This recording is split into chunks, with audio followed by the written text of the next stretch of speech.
Welcome to political analyse. दोस्तों, आज हम आपसे डिस्कस करेंगे एक ऐसी बात के बारे में जिसको ज्यादा मीडिया में कवर नहीं किया जा रहा है। आप सब जानते हैं कि 3 जुलाई 2020 को क्या हुआ था। 8 पुलिस वालों की डेथ हो गई थी, शहीद हुए थे और सिमिलर नंबर इंजर्ड रिपोर्ट किए गए थे। एक ऐसे शख्स के द्वारा, एक ऐसे शख्स के हाथों जिसके ऊपर 60 से ज्यादा केसेस हैं, मर्डर का, रोबरीज का, फिर किडनैपिंग का। और पहला केस जो विकास दुबे के खिलाफ दर्ज हुआ था 1990 में।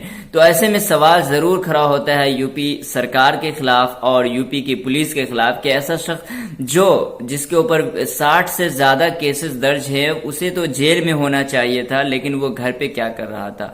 इसी तरह से क्यों पुलिस अभी तक नाकाम थी उसके खिलाफ सबूत इकट्ठा करने में। तो चलिए आइए हम इसको डिटेल में देखते हैं। लेकिन उससे पहले अगर आप नए हो तो प्लीज सब्सक्राइब कर लीजिएगा पॉलिटिकल एनालाइज को, और अपने दोस्तों से भी शेयर कीजिएगा और इस वीडियो को लाइक भी कीजिएगा। तो आइए देखते हैं।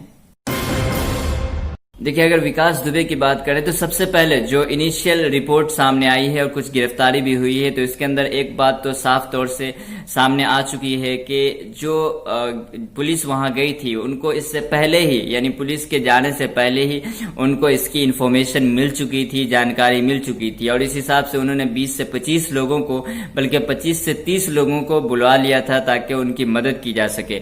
और ये जो खबर उन तक पहुंची थी, इंफॉर्मेशन, ये अंदर ही से लीक हुई थी। ये एक बहुत बड़ा सवाल खड़ा करता है यूपी की पुलिस के ऊपर।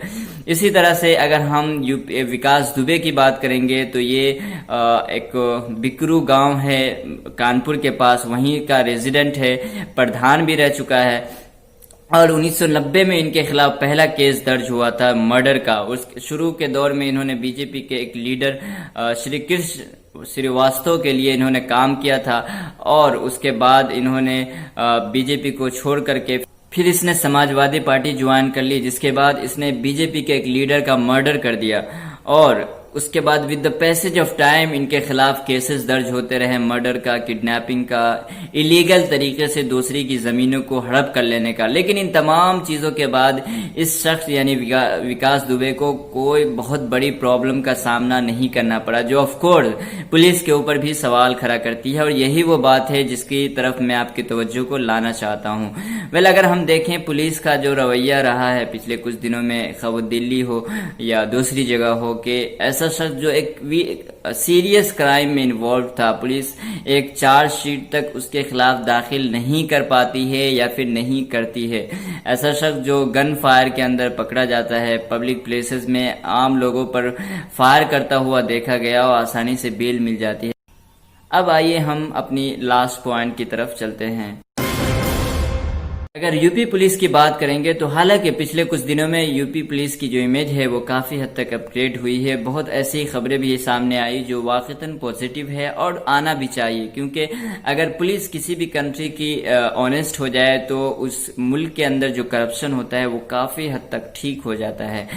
ये एक प्रूवन फैक्ट है कि पुलिस जो देश के लिए या लोगों के लिए अपनी जान को दांव पे लगा देती है, पूरी रात मेहनत कर करके, और लोगों को चैन की नींद सुलाने के लिए खुद रात भर जागती है, बल्कि शहीद भी हो जाती है। पुलिस के जरिए से ऐसे भी इंसिडेंट सामने आते हैं जिससे लोगों की नींद उड़ जाती है। अगर आप जीता जागता एग्जाम्पल देखेंगे तो तमिलनाडु में क्या हुआ आप जानते हैं कि पुलिस कस्टडी में की डेथ हो गई, फादर और सन की। इसी तरीके से ये एक इंसिडेंट नहीं है, इस तरह के आपको सैकड़ों इंसिडेंट मिल जाएंगे जो पुलिस की कस्टडी में उनकी डेथ हो जाती है।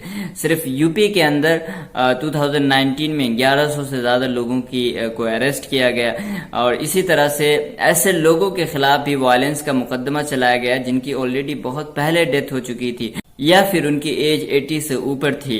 और इस वाले इंसिडेंट में जो अभी हुआ है उसके अंदर अगर हम बात करेंगे यूपी पुलिस की, तो ये जो इंफॉर्मेशन लीक हुई थी वो पुलिस की तरफ से ही हुई थी।